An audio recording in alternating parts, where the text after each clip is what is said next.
Toi whātau whama whawhila i atu le nei tai a whau I roto ma le fua mai, le soi fua muia, ma le soi fua maua. Ia soi fua lau le lei fo I le nei tai a whau, tātou au lia ma le rofa, ma le ana le o le atua. Whawhtai le rofa le atua wa tai mai roto soi fua le nei tai au. Ma le fua mai, ia ma lolonga ma whātau tonga fo I o tō whanga. Sa tātou malolo I le pong sao ma vai atu nei tai au ia leo tātou I fo I le tai au taimi o le tātou Leoleo Taeao I pēna masani ai ona whiwhia lawa lea nei tai au e wholofa ma whātālofa atu I le mamalu o le ainga o le tua ma I lava I lana wauna tai au au Pastor Wilpapu a mesu e whalitua e atiana ma le nofoala ainga li ngā tei leo tātou tai mita ngā ruenga I fia I le ngā ruenga o au I le larolangi ia whiwhia le nganga I whātālofa atu le nei tai au ngā tei leo langa tofi mai lava I maunga titele se I o I maunga iti ka māma tutua ma tina mātutua ia se I o lava I ni o tō walo ma tātou whānau le nei tai au ia whiwhia le nganga I lofolofa ma whātālofa atu ai tālofa lava I le whangaloina fo ina I o tātou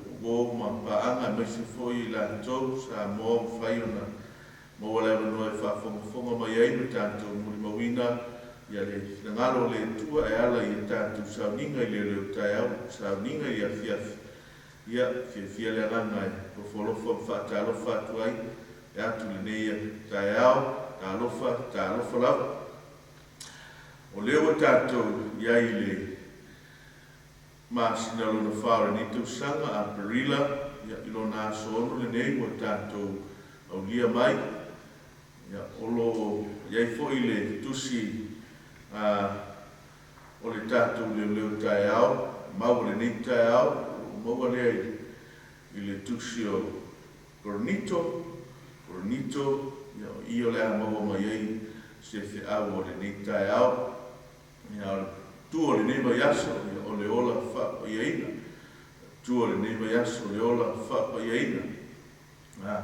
Liulala tusi ai lei whiangai tātou mas whiau le nei whiawhi ia o te wala au tātou o whia puno mailo wau o whaia ia le tātou te tālo le nei tai au. Ia mwhafteia la o whio le tua I le soifua ma le ola foi o mātou maua I nei tai au a sea lava so mātou loto e whai e pule la ua whio I lo lātou soifua mo lo mātou ola. Lava na whātou saina le atua le soifua mo le ola o tangata e pei o le bao e whunga mai le tai au ia ai mai le awhiawhi. Whapena fo I le atua lo mātou ola. I tai nei tai au o le whapea le soifua lo nu o mātou wala whai mai manuia mai la ua whio. Lei lawa si tala e pole mātua tupale ai whaaftai ni tai a whau le tua wa uia e lo nu. Mātua wanga atu fōi sa uni fōi lo nu I whiau ma tiute mga aluanga. Na singa fōi o le nei asa. Mātua wai awhi atu le tua I la ua whio wai mātua te whaifua o fuafuanga mga aluanga. Au noa ma la ua whio e te pui mai leo le soifua lo nu mo mātua ola. Mātou whenga iai ma tiute le ngate e tau ati na o mātou ai I ai sili lava le whiau ma ngā ruenga la whio mātou le atu le atua la upu la mātou whalongo ai so ni mai lau wauna vai ma le whatau wa whamatalaina ina ia maua ia so mātou malosi whale ngana e ala I so ni mai o laua whio ia te mātou tātou ma laua whio le atua tu ma watu le veringa I la whio e whaababau e whaabau lava. Amen. Ole, niura tusio a lua Timoteo, a lona matau koe lua, no I ole a maua mai aise au na tātou le nei tai au.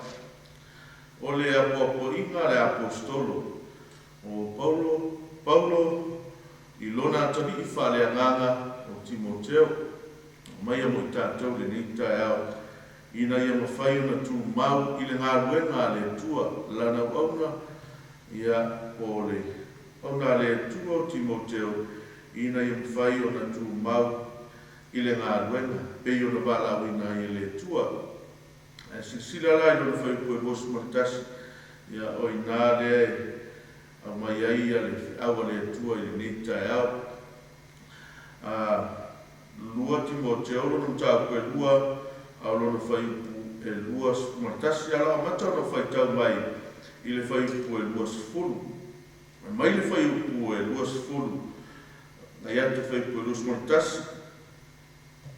Ai le na o ipu aulo maario ua i le whaliteli, a o ipu la au mau mea, o isi ua tau le leia, a o isi ua tau le angaina.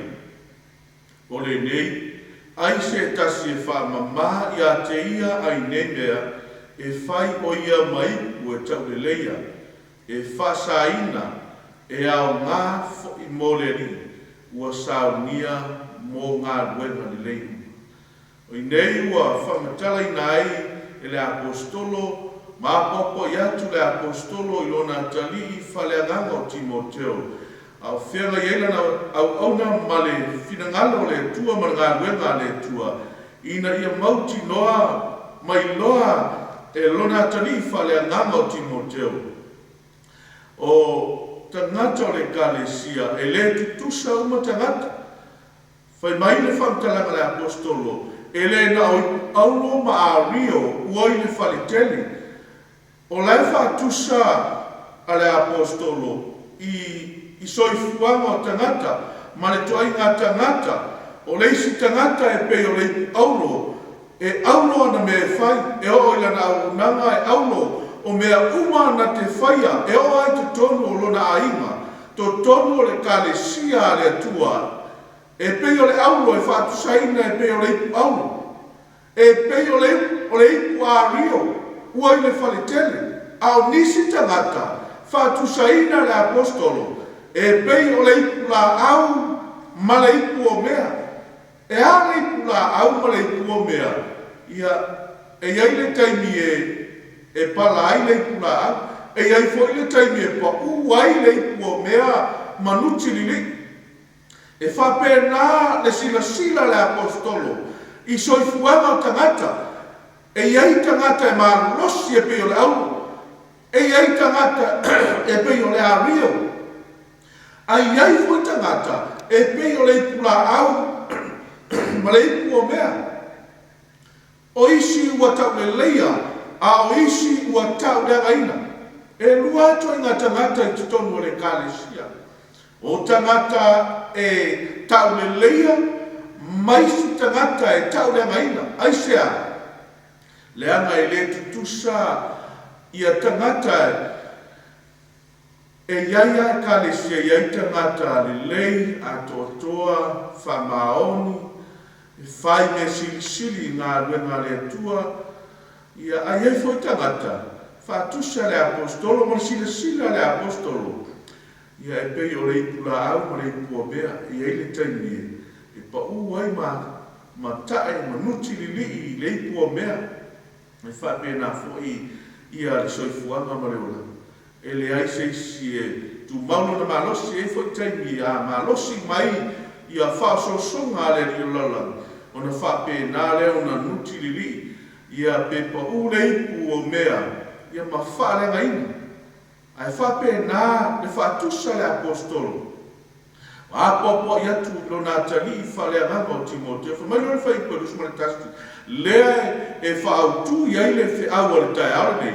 O le nei, ai se tasi e whaamama ia te ia, ai nei mea, e whai o ia mai ua tau le leia. Mua, o ipu e tau le leia, lua, o le ipu e whasaina, o le ipu e au ngā whai mōreri, ua saunia mō ngā ruenga le leiu. So o le mana onga leo le apostolo, po le atua I ngā ipu e fōlinga iai, po le atua I ngā tangata, o tusa o mā tangata, paoa me e tangata, ia tātou tangata, ia o tātou mawhauwhau. Ai whai mai le apostolo, po le atua I ngā tangata malona mawhauwhau, e sila fia ai le atua, malona mafau e au na ai le atua. Ai fai mai mana o le apostolo. Ai se tasi e wha mamā ia teia. O le mana o lea. O le whi au fo leo le Taeao nei. E le te tau le tātou wa ai fua le tasi. I le ipua le tasi. Ai fai mai mana o le apostolo. Ia tai tasi ma wha mamā ia teia lawa. Ai nei mea uma. O ai nei. O ai nei mea uma. Le a tātou wha solo ai. Almana onga o le apostolo, ia taitasi ma wha mamaina. Wha mamaina i le tangata lana rawa ipu. Wha mama oe i le lua wāwhea ngai ei ma le atua. Wha mama lo wāwhea ngai ei ma le atua. Ina ia abela wipu o le mana onga o le apostolo. Abea oe le tangata auna. O oe o le atali ma le afifini o le atua. A vele fai la unga le Taeao ni. Ia fai o ia mai ua tau lelei. E le ngata e fai mai ua tau leleia. Ao se ipu e whasaina. E ao ngā foi mo le li ua saunia mo ngā ruenga lelei. So na whautuina leo le whiau vaina muli la mole. O le maulea. Le nei Taeao. Mai leo tu o le whiau o le Taeao le nei. Ia whaamama. Ia whaamama la wipu. Ele ngata e whaamama, ai whea tā wai o le whaamama, ia ta uleleia, ia whaasaina, ia o ngā moreri. O le mana onga leo le apostol, mua ia whaamama oe ia te oe, lo wāwhea ngai ima le atu. Lua ina ia ta uleleia oe, i le aso ia fio mai e Yesu. Lua, tolu, ia whaasaina, ia o ngā moreri. Ta ua ia wa e ngai e tolu. Na mai e te au mo. Tau le leia. Aua nei ai se tasi. E tau le anga ina i lea fio mai o Yesu. E ngata i lea o le ipu a whasa ina. O lona winga o le ipu a wha polo mo le tua. E le toi ai. E le toi pule ai ta ngata ia te ia. A o le ipu a whasa ina mo le tua. O le ipu a whasa ina mo le tua malona finanga. Ao se ipu e sili o na ngā mo le li. A fuanga nai, a mai ai al potu. I e mana tua. O na polo tau le lea. O mea uma e te manatu e whaia malo malos. Ai sea. A wai, e lea ia se poto e tunga mauro tātou angani. E iei foi le aso, fai maile, whaamtalanga whai lau. E o na e matua mai whapeifu. A o na e matua na e whapeifu lea. Ua le ai so fia iai. Ao le teimi o lo maua le marosi. Ma le mana vaola. O le awa noa mai le atua. E tātou te ngālu. Lue ai. Ma whaile whina ngālo le atua. Iau ngāmo le.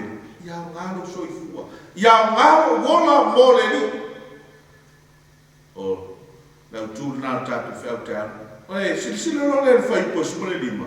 O leo tu e au mai e le apostolo. Whai mai. Ia e tau ma whai. O le tala noa atu na tali o Timoteo. Au au ngā whai no tātou Taeao nei. Whai mai le apostolo. Ia e tau ma whai na ia beoi ma le mo fia mai ai. Le tua. Fia mai whapewhea. O le whai ngā ruenga. E le ai se mea maa.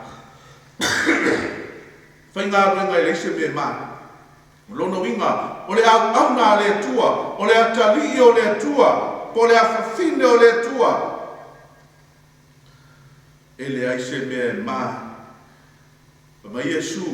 A whai e te maa. E tau taua ulumo tangata. E whapena foi ona. O mai tau oe. I luma o luta maa o le na. So e le se me maa. Aole whai ngā wena o le no inga o le tangata e au auna. E le ai se me maa. Ai na te loa le leiro na vai tonu le upumoni. E loa le leiro fina ngalo le tua. Awala mai le upumoni. Le ala upumoni. Ia tātou loa tonu a. A e mo le upumoni o lo tusia le fionga. Ia le. Le ngato Yesu ke riso le upumoni. O lana fionga pa ia. Tus pa ia le tua le upumoni. Ma le tu la fono. a le tua tu la funa se fulu a le tua o le upumoni.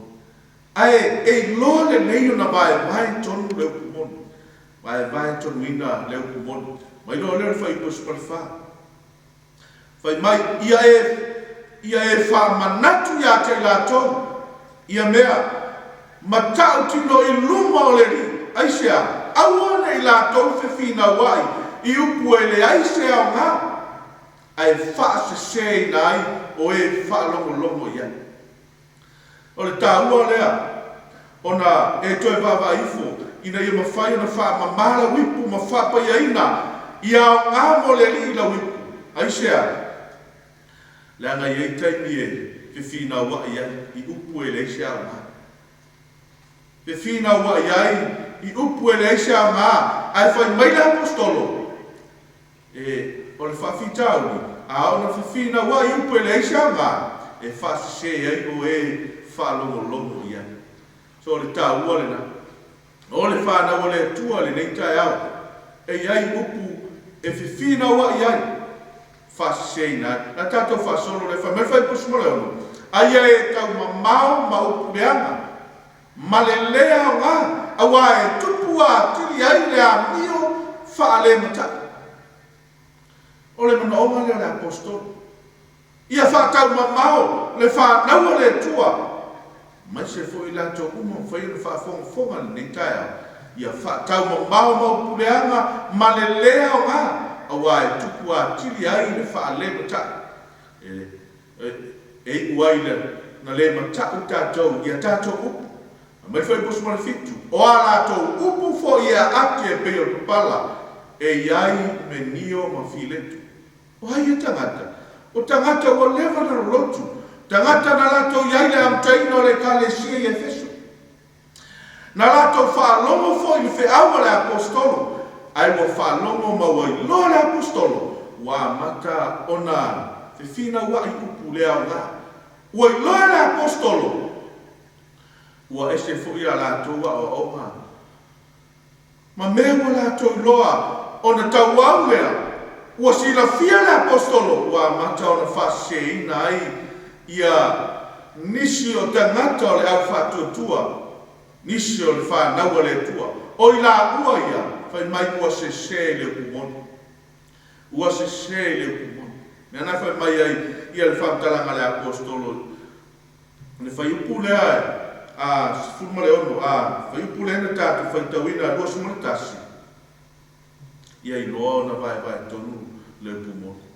Au i la ua ia, whai mai ua se le upumoni o lo whapeane.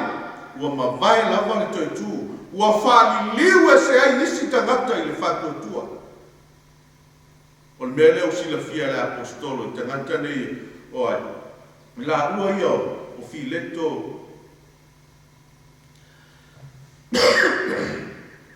Menia o ma fileto.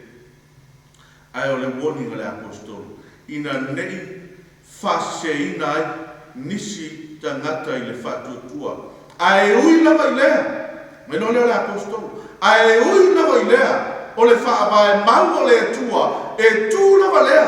O lo iai nei whailonga. Ua si la fia le li iona lava tangata. Atoa ma lea. Iau ese i le ami o leanga i la touma. O e tau le suafa o le. Suafa o Keriso. O le mana onga lea le apostolo i lonata. O mai foi mo i tātou le Taeao ne. Tia i longa a tangata o le atua. Ea, tangata o le atua e tu mau lava i lata. Po a lava matangi vale o le soifuanga. Po a ngalu e whawhati mai.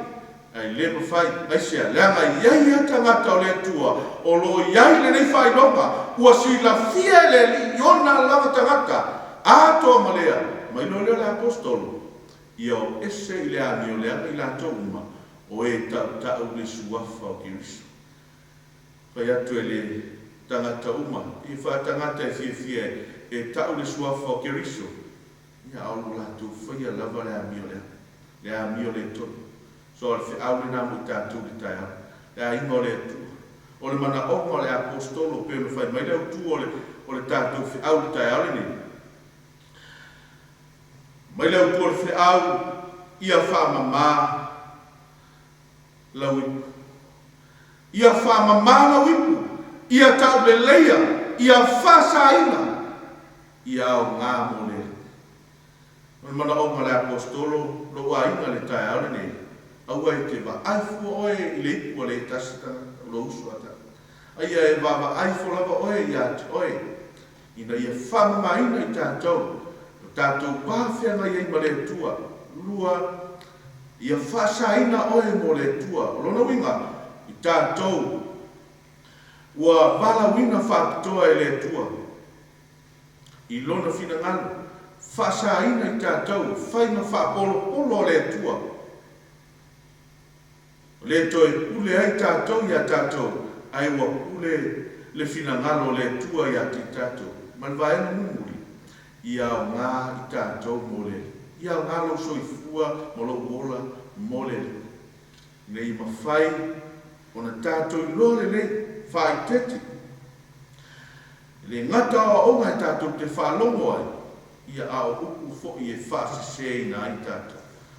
Ia tātou i lore le whinangalo le tua i nei fuitaia. Ia whamama i nei tātou. Tātou sauni atu i whiau ngā remo le nei aso i alofa le tua i a whapea o na iai lo nā alofa ma lo nā ngā o le tātou whiau ngā le nei tāo. A wala wia, a whia la no mai lo wau o le au whai i tātou se te tāna le nei tāo. Ia la wang whafta ia la wa whio le nei tāo. Mai o na mātou whalongo i lo whina ngalo le tua. Mana o ngā le tua o le whiau la wa whio ina i mawhai una whamamaina i mātou. Ina i a vea i mātou ni ipu e whapa ia ina ma whasaina mō laua whio. Ma i au ngā i mātou mō laua whio ma lo whinangana. Tālo i laua whio le tua whianga iei o lo numa au ngā ruenga ni asu. Mai se laua wauna teitai au whai ngā ruenga i o lātou tiute le tua wala whi au ma lau ngā ruenga. Mātou wole le tua tātou malau whiu se e leo ina pui le soifua lo nu. I ule nei asa ina woko au tuma watu le vi inga ina whiu. Whamangalo i mātou. I lo lau suafa manu malo Jesu Keriso o mātou wole whaftai e toini. Amen.